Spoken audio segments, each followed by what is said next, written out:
This message is being transmitted by the request of the United States government. All broadcast and cable systems shall transmit this emergency action notification.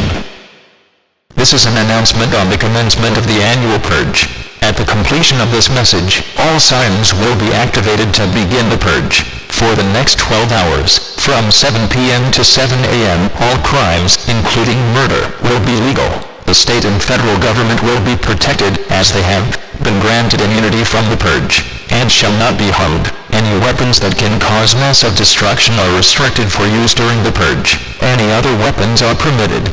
All police, 911, and emergency services will be suspended for the period of 12 hours. All hospitals will be closed. No one will be permitted to receive any form of medical treatment. An all-clear statement will be issued the following morning at the siren. When the purge ends, your government thanks all citizens for their participation.